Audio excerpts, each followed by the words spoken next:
What's poppin' YouTube? JD here, back with yet another review for you guys, and in this video I will be talking about one of the most classic colorways of the Jordan 5. In my hands I have the Jordan 5 Fire Red. What up fam? So in this video I will be breaking down the sneaker, talking about the quality of the materials, how the sneaker fits, give you some resale predictions, and for a lot of you guys who are kind of new to the Jordan 5 silhouette and were probably just introduced to it because of that Off-White collab, I will be comparing this sneaker to the Off-White pair to give you some differences. And of course, as always, I will be giving you guys that on-feet look, so make sure you stick around until the end of the video. Guys, right now the hype around Michael Jordan is probably the highest it's been in like the last decade. Ever since he retired basically, and that's because, as you guys know, there is a documentary right now on ESPN called The Last Dance, and it has really brought back a lot of that nostalgia surrounding Michael Jordan, introducing a lot of new fans to his legacy and his career, and it's really generated a lot of hype, not only for him but also for pretty much all the sneakers that he's been wearing throughout that documentary. I follow a bunch of people on Twitter who resell sneakers, and they've been saying that in those hours while that show is on the air, the number of Jordan sneakers that they've been selling have been way higher than normal. One of the most prominent sneakers featured throughout that series is actually this pair that I have in my hand, the Fire Red Jordan 5s. This pair actually first retroed all the way back in 1990. So we're talking 30 years ago, guys. Correct me if I'm wrong, but I'm pretty sure this was the pair that Michael Jordan wore on the day he scored 69 points, which was his career high. So there is a bit of history to this particular colorway. And even though the release of the sneaker has been delayed several times, you gotta admit the timing for this release couldn't have been any better with all the hype surrounding Jordan brand right now. So let's get into the shoes, talking about first of all the quality of the leather. I'll be honest, the quality on this leather is actually not too bad. The leather feels a lot softer than it actually looked in pictures. Not amazing leather by any means, but definitely better than expected. The side panels of the shoe feature this cage that's made out of plastic, and I really like how over time the yellowing that naturally occurs on this cage, it just looks really dope the older the shoe gets. It would have been cool if these cages actually came already pre-yellowed, but that's just me. I just like the way that looks, that vintage look. You got that really nice Nike Air logo on the back done in red. You also got this red pattern here that you see on the outsole, which apparently was inspired by a fighter jet. But I think it actually looks like a flame, so it even gives more meaning to that Fire Red name.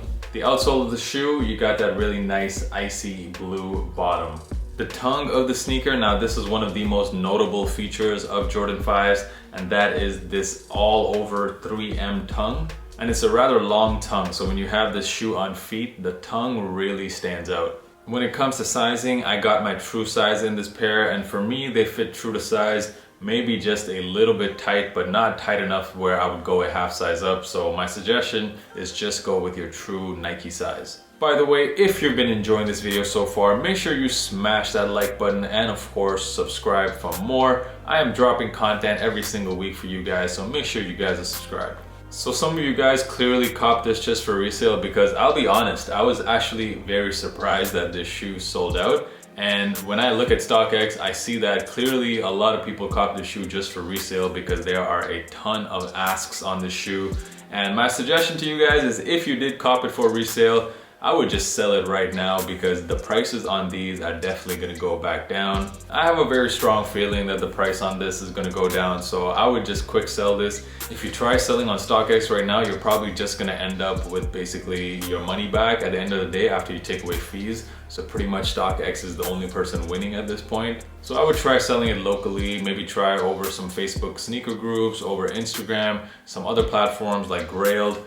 Yeah, I would try to basically eliminate the fees just to make a little bit of profit there. The reason why I think that the prices on these are gonna come down is because I really do think that Jordan 5s are very much like a hate it or love it type of sneaker. There are a lot of die-hard Jordan 5 fans, like strictly the collectors who really want the sneaker, but I do think the market for Jordan 5s is a little bit lower than some of the other more popular silhouettes like 1s, 3s, or 4s. So if you are one of those collectors and you really want this sneaker in your collection, but you missed out on release day, maybe because it's sold out in your area, I would probably just wait a couple weeks, because I do think the prices on the resale market are gonna come down. What are my personal thoughts on this sneaker? Now, I've said this before, Jordan 5s are probably one of my least favorite Jordan silhouettes, just because it doesn't really match my style. I find this sneaker to be a little bit too chunky, and I don't really have the type of pants that kind of go with this.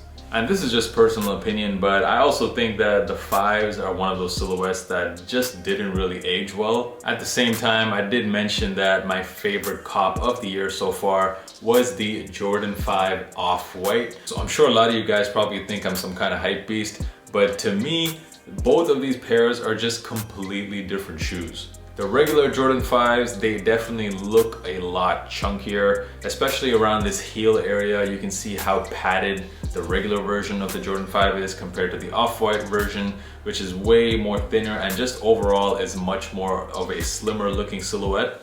The Off-White version was made out of an upper that consisted mainly of nylon, whereas this one has this rather thick leather. Also, the tongue of the sneaker on the regular Jordan 5 is much more fatter, much more plush than you see the tongue on the Off-White version, which also features this hole on the tongue. Also, weight-wise, this is definitely a much lighter shoe than this pair. Yeah, and overall, I just really like what Virgil did with the 5s. A silhouette that I don't really like, and he was able to turn it into this, which turns out to be my favorite pickup of the year so far, so he must have done something amazing. So yeah, overall, this shoe, just not for me. I'd give this one a drop. But let me know your thoughts down in the comments. What do you guys think about the Fire Red Jordan 5s? How do you like it compared to the Off-White version? Just let me know your thoughts down in the comments. As always, I love to hear from you guys.